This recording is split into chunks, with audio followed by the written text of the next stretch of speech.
Good evening.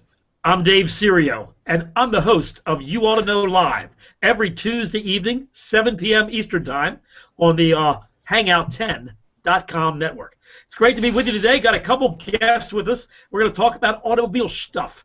We got guys that are in the auto repair business like myself. We got a guy that thinks he's a detailer because he just spends all day on a car. I think he goops around most of the time. But generally speaking, when they come out, they look pretty good. So we'll get things started. I'll tell you a little bit about myself. I host a radio show every Saturday morning, 7 a.m. to 11 a.m. Eastern Time on DaveSerio.com, DaveSerio, DaveSerio.com. And it's also on 4 radio stations throughout the country. 1370 a.m. in Baltimore, 7 to 8 in the morning.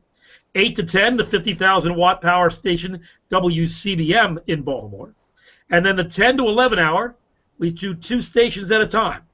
WFMD in Frederick, Maryland, the #1 news station, and the #1 sports talk station in Orlando, 740 AM and 96.9 FM The Game.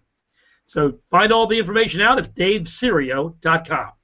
Let's go to our first guest. We have got Michael Lambert, the detailer. And a little more than just that, you know? I mean, that's like saying I'm the talk show host. You know, there's more to it. You do a great job with automobiles. You've got a unique one behind you right now, Mike. Yeah, we do. It's a 1973 Morgan 4 that was just had a cosmetic restoration on. So we did spent most of the day polishing it. I got to finish it up tomorrow, but it's got coated. But it's a lot of hand work.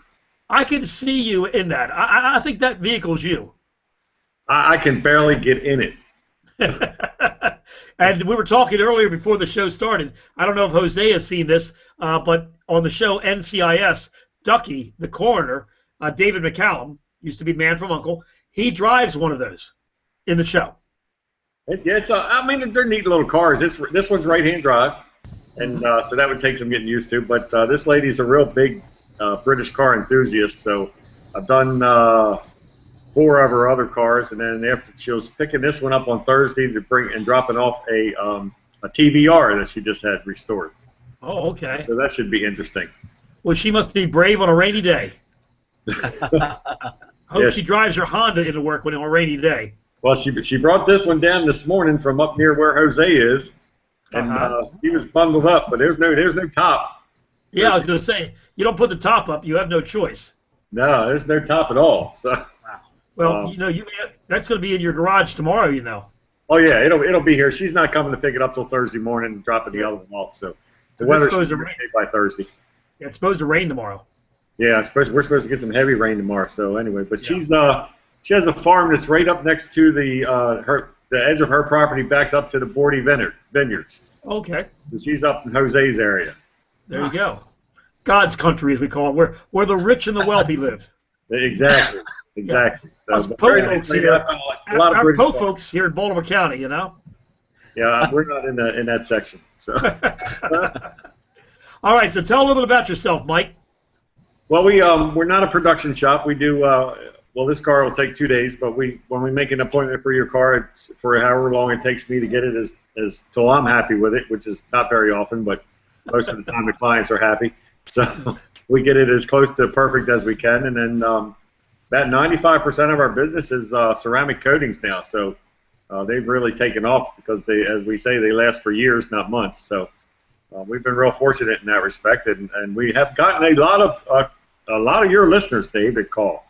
I think next week I'm doing two more of your listeners, and Lena's been on the phone this past weekend with 3 or 4 more of your listeners. So it's been real good for us. Great. Well, that's the way it's supposed to work. Yeah, we've been real happy with it. So then finally, I think, and then Friday I have a Shelby Super Snake, a 2015 Shelby Super Snake coming in that just got delivered, a convertible. So it's number 25 built, so that'll be pretty interesting to do. Yeah, that's a car that as it gets sent to Shelby, I think it starts its life off as either a GT Mustang or a V6 Mustang, I'm not sure. But then it goes to Shelby. GT, yeah. And then they modify it. Yeah, this one was the anniversary edition. Uh-huh. convertible, and when Shelby gets it, they take all the anniversary emblems and things off, but the customer does get those back. Okay. And then you kind of got a bargain for everything else that they take off if you want it back.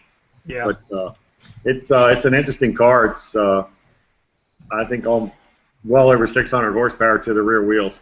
Right. And it's a real stick shift, so that would be nice. Very good. Very good. All right. Well, you are the owner and operator, along with your lovely wife, Lena, of the Shine Shop, and that's what I like to call an extreme detailer. Take it to the limit, but your customers are extremely happy because they want the job done right, and that's the only way that you do it. And those ceramic coatings, they are the bomb, I'm telling you. You saw the pictures Sunday. I have my daily driver, which is my 2006 Dodge Magnum, which, by the way, just went to the Dodge dealer today for the Takata airbag recall. Oh, good. So getting that taken care of. Figure with all the drives up and down to Florida, I want to make sure that I'm in good shape there. So took it in for that. But Sunday, it was a nice day. 60 degrees, beautiful. Yeah. Everything's melting and it's all over the place. It's great.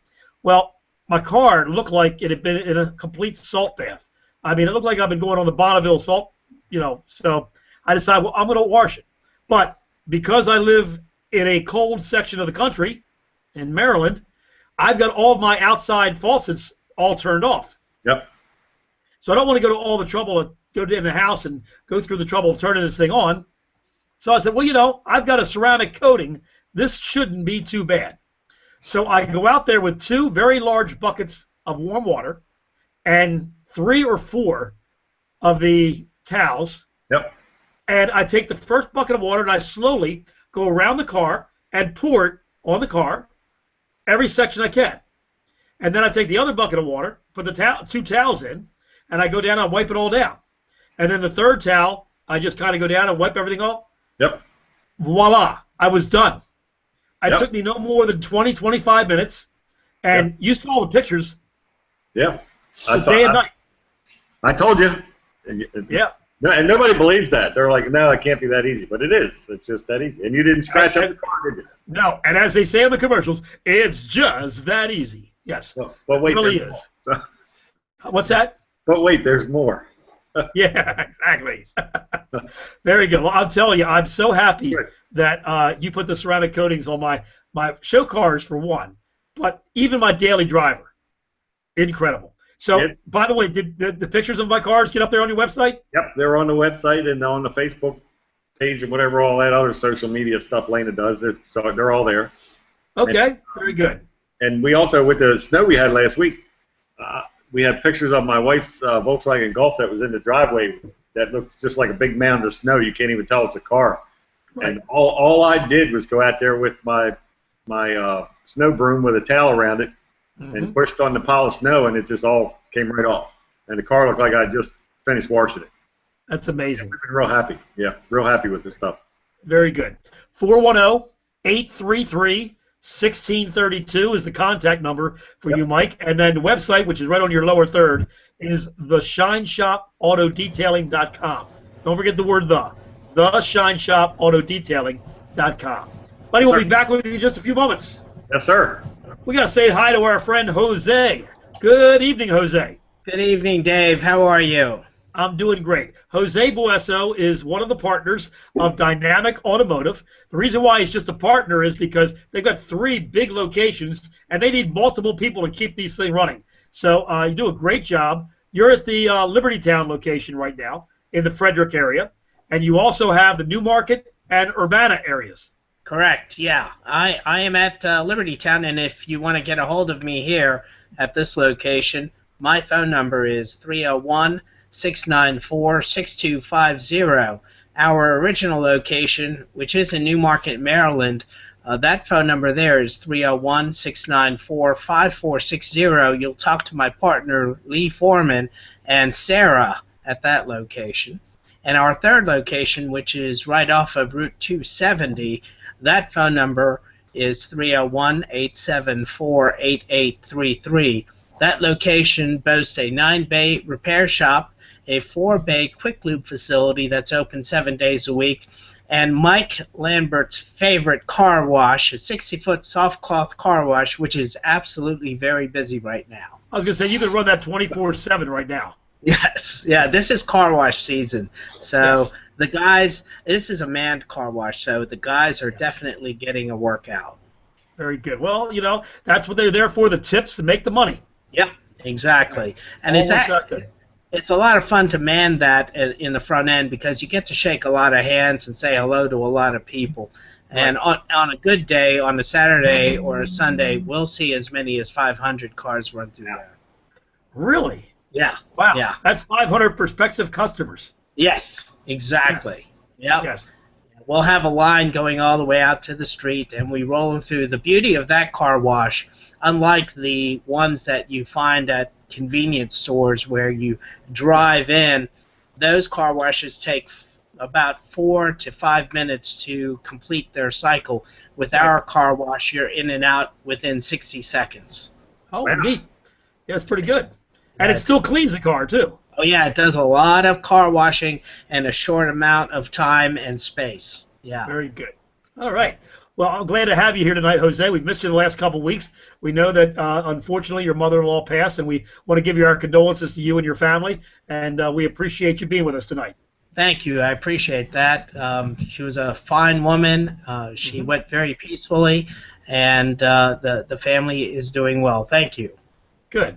Now, on the other hand, that other half of the dynamic duo, Todd, we're going to have to put the guilt treatment on him and make him watch this and say, why isn't he here? Come on, you're the dynamic duo of Dynamic Automotive. I know. It's been a while, and unfortunately, Todd was under the weather today. Oh, gosh, the poor guy. He really looked very pale, very bad. It looked We won't mention what restaurant he went to, but it's the place with the arches, right? Exactly. Yeah. And they got the didn't better. settle well. All right, got the old arches troop there through. So he and his wife both feeling ill. So we hope that they get better real quick. Yeah. He told me earlier that he wanted to lose some weight, but this is not how he wanted to lose it. Definitely not. Well, while we're on the message, I was talking earlier about the Takata airbag recall. They've just added some more cars to that recall. And I decided that, hey, it's time to get this done.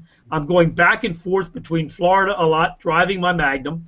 And I just don't want to be in a situation where, there's any risk. Right now, as we know, 11 people have died from a Takata airbag deploying and sending shrapnel towards the occupant, either passenger or driver.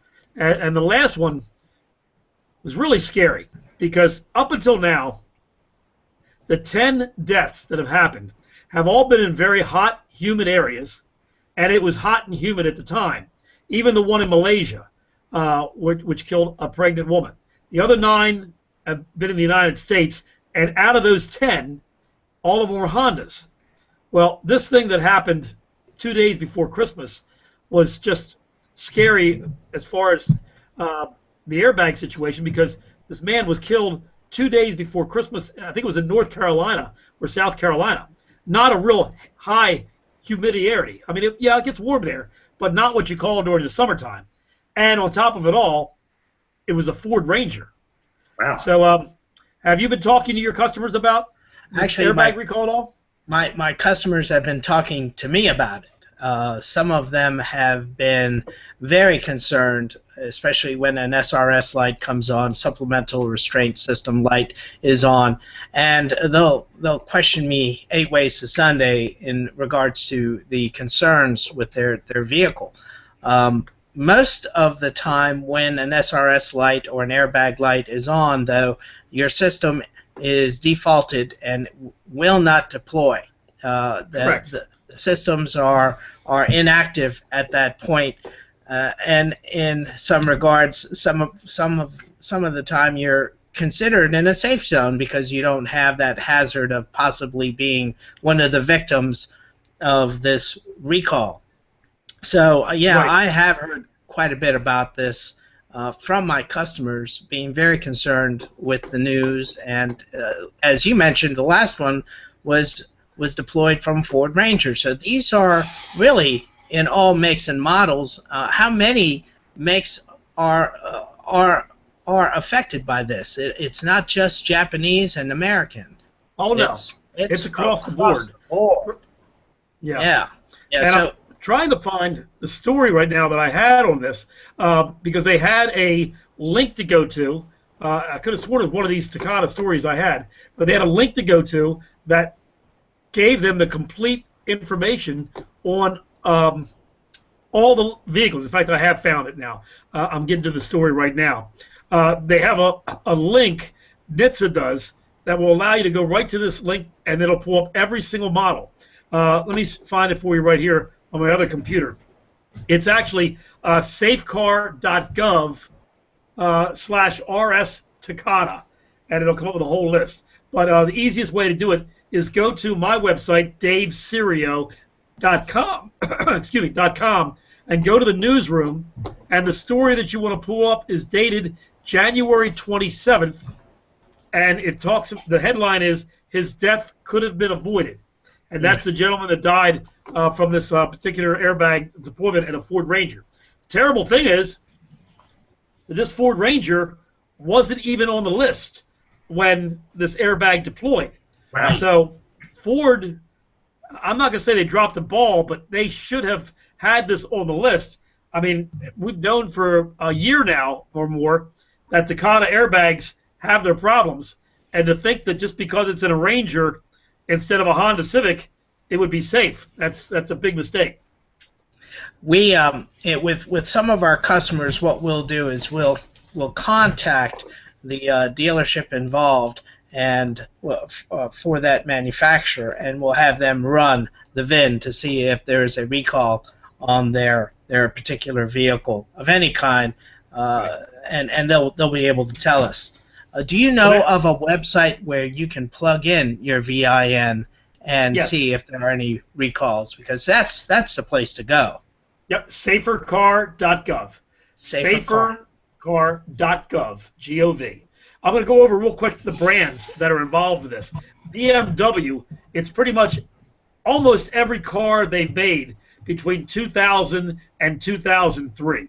And it does include some 2004s, 5s, and 6s. So that's important to know. Chrysler, my Magnum was involved. The Chrysler Aspen, the 300, the Challenger, the Charger, the Dakota, the Durango, the Magnum, and Ram pickups. I mean, that's an extensive amount of vehicles, Takata airbags. And they range from like years from 2005 through 2010. Again, not for every single model, but very close to that. Then you have Daimler vans, the Sprinter vans. They're included for 2007 and 8. Ford now included the 2004, 5, and 6 Ranger, along with the 2005 through 14 Mustang. So all the new design Mustangs from 2005 and up are covered. And even the people who spent the $165,000 on the Ford GT were not spared this recall. Wow. That's included too. GM, Chevy Silverados and Sierras, 2007 and 8. And then the Pontiac Vibe, which is a Toyota. And then a Saab 9-2X. What I'm surprised, and I really believe that we're going to find more, why would GM just put Takata airbags in a 2500 or 3500 Silverados or Sierras for just 2 model years and that's it? Oh, I see what you're saying. Yes. Doesn't that sound unusual? Yeah. That they would hit no 1500 vehicles, only 2500s and 3500s, and we know they have identically the same steering column. Right. Okay? All right? And only for 2007 and 8. You think what are you speculating? Somebody got wind of something? No, I'm thinking that Takata, I think there are more vehicles. I think they may be the Ford Ranger of the situation. I mean, up until last month, we didn't know about Ford Rangers having Takata airbags in them. And now all of a sudden, Mustangs and Rangers all of a sudden have them. Mm-hmm. You know? Gotcha. So that's what I'm concerned about. So they're across the board more. Right. Toyota, the Corolla, the RAV4, the Sequoia, the Tundra, and even the Lexus SC, all like 2003 through 7 area. So they're all included. Subaru has some pretty extensive ones too. They've got the Outback from 2003 through 8. Same thing with the Legacy, the Impreza, 2004 and 5, and the Baja, neat little vehicle, 2003 and 5. Nissan hasn't been spared. They've got Nissan Maxes, Sentras, Pathfinders, and a bunch of Infiniti cars. Almost all their Infinitis are included in this recall, like 2003 to 6, that area. Mitsubishi, all 7 of their cars. Just kidding. All right. Mazda, they've got some Mazda 6 speeds and MPVs involved. And then, of course, Honda. That's the real big company. 2001 through 7 Accords, 2001 through 5 Civics, 2002 through 6 CRVs, 2003 through 11 Elements, 2002 through 4 Odysseys, 2003 through 8 Pilots, the 2006 Ridgeline, and then they've got a bunch of Acuras also. I mean, it's a lot of cars. Now, let me ask you a couple of questions about this system, because obviously you know more about this recall than I do. But being a technician and knowing how basic airbag systems work, and I'll describe one of the basics of early GM models. You would have arming sensors, impact sensors on the front end of the vehicle. Those impact sensors would come into play if there was an impact greater than 14 miles an hour. The airbag would deploy only if 2 arming sensors were actuated. They would send a signal to what we called back then the DERM, which put out a 31-volt charge to the explosive that ignited the airbag. Right. So with this system that is under the recall currently, what exactly, scientifically, what is going on with that system? How is it igniting and deploying? It's not doing anything different than what you mentioned. The problem is it's the propellant that Takata used. The type of propellant that Takata used, they believe, and when I say they believe, they're talking about the engineers. No one has proven anything yet as far as this particular system of why it's doing what it's doing. It's only happened in 11 circumstances involving deaths, and they've had a couple hundred injuries from it. But what it does is when it deploys, shrapnel from the airbag itself comes with the deployment. Instead of deploying just the airbag, it deploys the shrapnel. The 53-year-old man who was killed in the Ford Ranger had shrapnel so severely hit him that it severed his spine. Oh, wow. So we're not talking about cuts and scratches here. All right, it's like having a gunshot go off in your face. That's now, what it sounds like. Right. Generally, it's designed to be very safe, and it has been. But they use a special propellant. Now, what they're doing is they're going with manufacturers now, and also supposedly Takata, to manufacture new airbags for these things that don't involve that propellant that they've been using.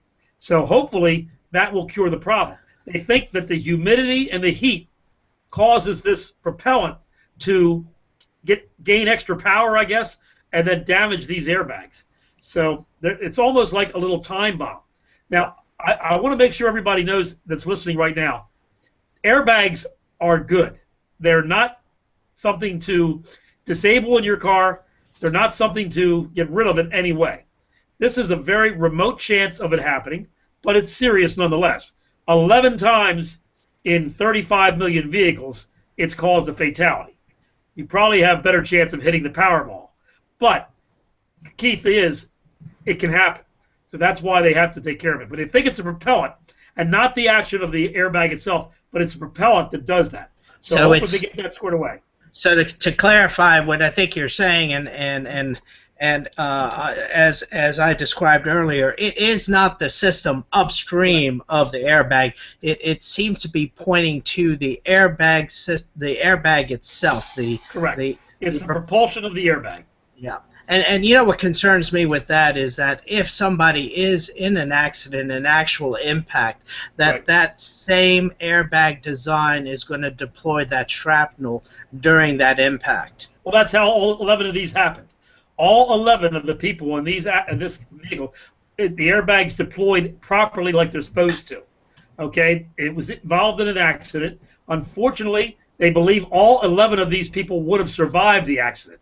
So it wouldn't have been for the shrapnel. Right. But it is a fact that all 11 of them were involved in accidents, and the airbags did deploy as designed. But unfortunately, when they deployed, they injured. Dear Lord. Yeah.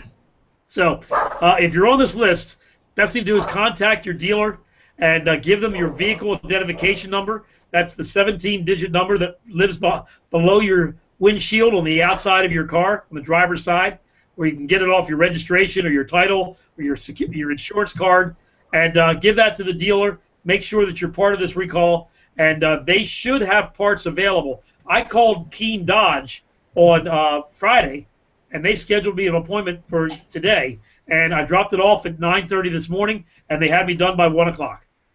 Wow. And gave me a loaner, which Wow. was very nice. Yep.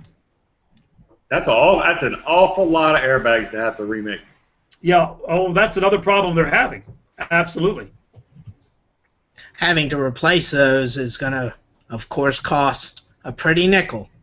Yes, sir. Well, the other problem they're running into is, they have to get other manufacturers to make this too. Takata couldn't manufacture all of these, even by a redesign. So we got a lot of different manufacturers doing that, and we're not even sure, as an industry, that this is the right answer.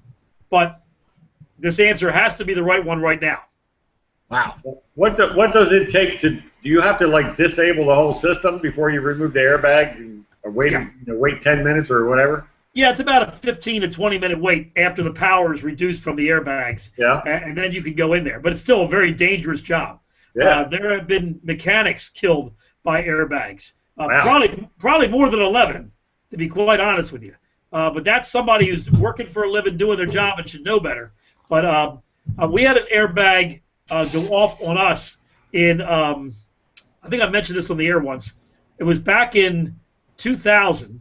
And I owned the shop My Mechanic in Randallstown, and we had a Crown Vic that had come in for an airbag problem, and we found that the both sensors under the hood, the impact sensors, had failed.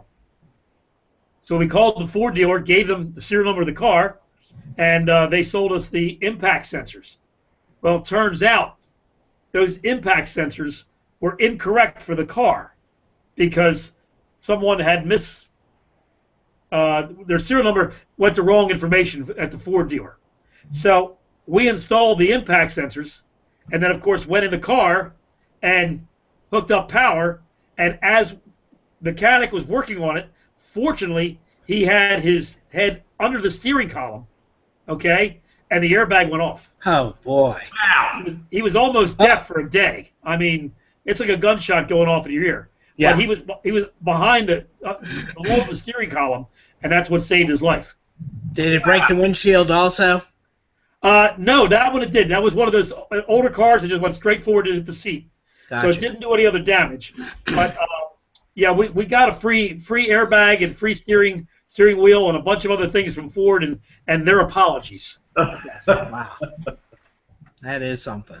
So Did you let him go home after that? oh, sure, I did, and we also mopped up the floor. You know, Yeah. That's good, Dave. That was scary. Yeah. So anyway, it's great talking to you guys. Let's talk about some other things that are going on in the industry. We're talking about Volkswagen and the diesels. I know you're very familiar with this, Jose, because you own a Volkswagen or two. And do you think Volkswagen is actually going to survive? Do you think the American public are that forgiving? Yes, I think Volkswagen will survive.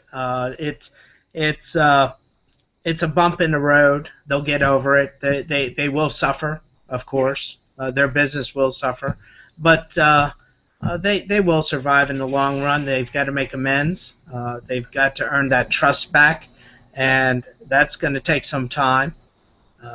But on a whole, I think they put out a pretty decent product. I had the opportunity to talk to one of their engineers at the Apex SEMA show.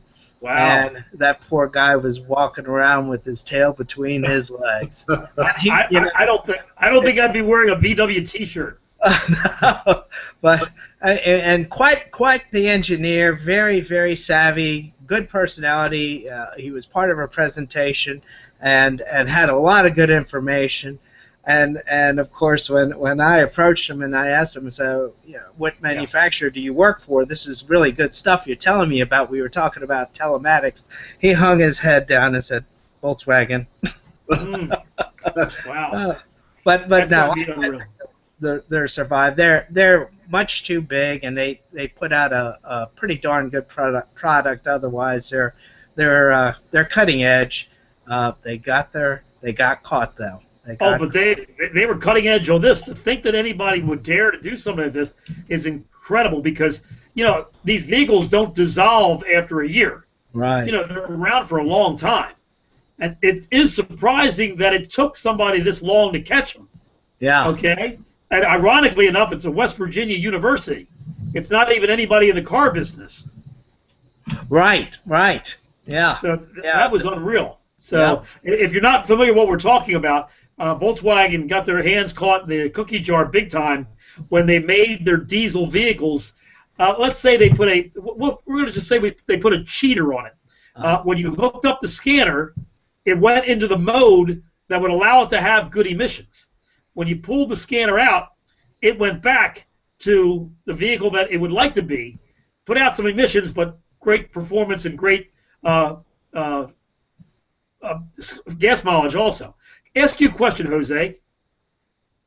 Go ahead. With this VW situation in the diesels, what about these companies that offer you OBD2 connectors to go into your OBD2 connector to either read what's going on, or like Progressive Insurance, where they can monitor the car and like that? Was that affecting the diesels, do you know? I really don't know that they're affecting the diesel's drivability, but they are transmitting data to the insurance company in regards to location, speed, the way the vehicle is braking, and a lot more deeper data in regards to the inner workings of the vehicle. I don't think, though, that they are designed to go into the areas that affect emissions, drivability, or economy. But what I'm saying is wouldn't the VW diesels, if they had this quote cheater, that they would recognize the fact that something's been plugged into the OBD2, and that's what starts the cheating as such? Oh, okay, I see what you're saying. That ALDL connector from the insurance company, or a dongle that is reporting, that the way that's constructed, that has access to 2 pins in the ALDL. The ALDL, I believe, has 14 pins. So it might not affect it. I can't be sure. It might not affect it. But then again, it must not have. Because those things have been around for probably now, 5 or 6 years. Oh, yeah, the dongles have been around for a good while now. And you would think that once you stuck that in there, if it did go into default, it would definitely affect drivability. Right. Yeah, because now you're causing the vehicle to blow out roses and all kinds of sweet perfume. It goes into that default, hey, I'm being watched now. I've got to put out great emissions, and it's not going to give you the power or the economy that you want. No. It's going to be an interesting situation to find out how they get out of it, because they've already stated that they may actually buy back the 2009 and 2010s. One, they're not as valuable, so it's going to be less expensive for them to buy them back. But also, it's way too expensive to bring them up to date and make them okay for emissions in those era. So they'll probably buy them back. But if you've got a 2011 or 12, and they're talking about doing the recall, which will knock the gas mileage down and also the performance, as an owner, you're not going to be too happy.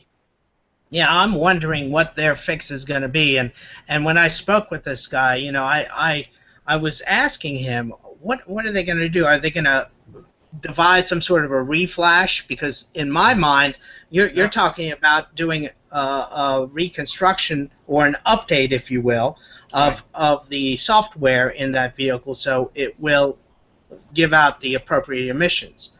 So they're talking about converters too, and some of the other models are going to have to replace converters. The reason why 2009 and 10 wasn't feasible is they were going to have to do floor construction of the vehicles to do some kind of a system where I'm not even familiar with it because I'm not a diesel man, but they have a system on there for emissions where it has to go through like a water tank, a reservoir tank, and they don't have room for it in the car. So they would have to redesign the cars if they want to do that. Okay, so I think you're talking about a urea tank. Yes. Yeah, exactly. Where you would have to have that installed. I'm 60 years old, and I don't use the word urea in any conversation. I can tell you that right now. Okay, so I didn't want to even bring that up. Yeah, when you're talking about that, you're talking about some major modifications. We had to replace one of those tank pump assemblies in a Dodge pickup truck just last week. And that bill for that pump and that replacement in that pickup truck, which wasn't too old, I think it was a 2013, that bill was $2,600. Wow. So can you imagine? They don't have any emissions warranty? Yeah. Oh, gosh. You're talking about really pulling out some moolah to fix your vehicle so it'll clean the air. Well, what Mike was asking is, doesn't that 2013 have an emissions warranty? Lucky for this gentleman, because he was out of warranty mileage-wise. His warranty went up to 50,000. He was sitting at 75,000. He had an extended warranty, which covered the lion's share. I think his deductible was only $100. Very good. Well, he lucked out that time, and I'm surprised the insurance company didn't find some way around that, because extended warranty companies, they look for exits when it comes to things like that. I'm amazed that it went bad that soon. Yes, yeah, and we also spotted a NOx sensor displaying a code. Unfortunately, we had erased the memory. It never reset, so the company said, no, we're not going to cover the NOx sensor. Our inspector, who they sent out to our shop to inspect the vehicle, never saw that failure, so we're not going to cover the NOx. The light came back on. We've got the vehicle in. Monday it came back in, and we're going to do a resubmission because the NOx sensor did fail as we described. And well, I wish you the best of luck with that resubmission. That's going to be a lot of fun. I've dealt with these companies quite a bit, and they're not too bad. After you deal with one of them, you've dealt with a lot of them. You've dealt with most of them. There are a few out there that are shady, but they're becoming far and few between. They've gotten better over the years. Very good. Yeah. All right, well, thank you, Jose. We appreciate your input this evening. It's been remarkable. We thank you for all your help, and we look forward to talking to you next week. We're glad that everything's going well at Dynamic Automotive. It's our slow time of year to a certain extent, but yes, we're glad that things are going well for you. Thank you. Thank you very much. A little plug here. We're looking into opening up number 4 shop.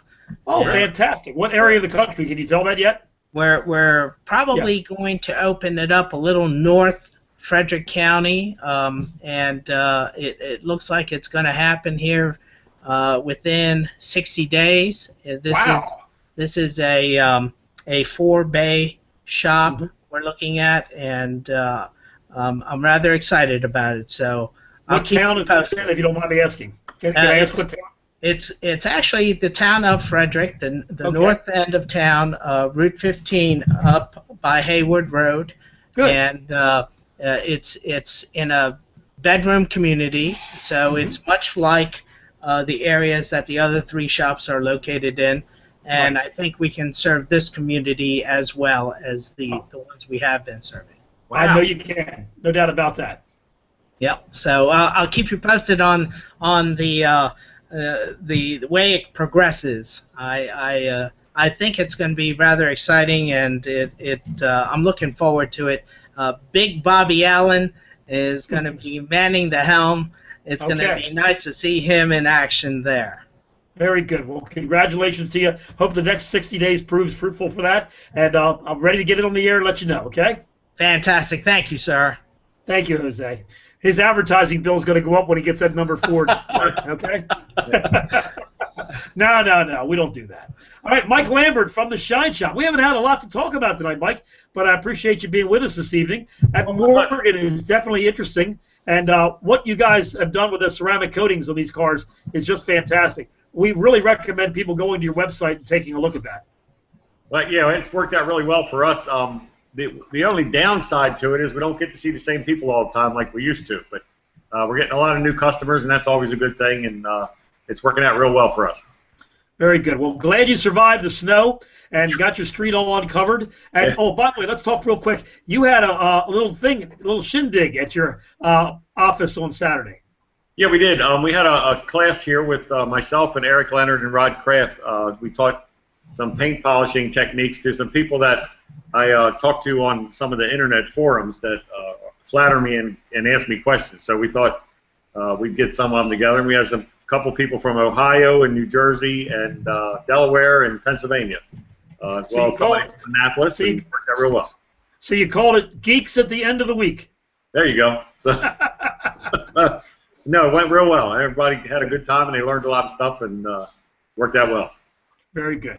Well, thanks for being with us this evening, Mike. As always, we appreciate you, and looking forward to talking to you Saturday on the air, and give us a little bit more synopsis of that. Yeah, I look forward to it. It's always my pleasure to be here. All right, thank you very much. For Michael Lambert from the Shine Shop, Jose Bueso from Dynamic Automotive, you can also visit Dynamic Automotive on the web at dynamicautomotive.net. And I'm Dave Serio. My website is daveserio.com, and also vehicleserviceplus.com, my repair shop in Harford County. Love to have you stop and visit us. Want to keep in mind and get a chance to listen to us Saturday morning, 7 a.m. to 11 a.m. at daveserio.com. Or, of course, you can listen to it at respective stations. The stations are listed on the website, daveserio.com. For the Hangout10.com network, I'm Dave Serio. If you've been watching this on archive, we'd love to have you join us live next Tuesday evening, 7 p.m. Eastern Time. Have yourself a blessed day. Look forward to talking to you again. Bye-bye now.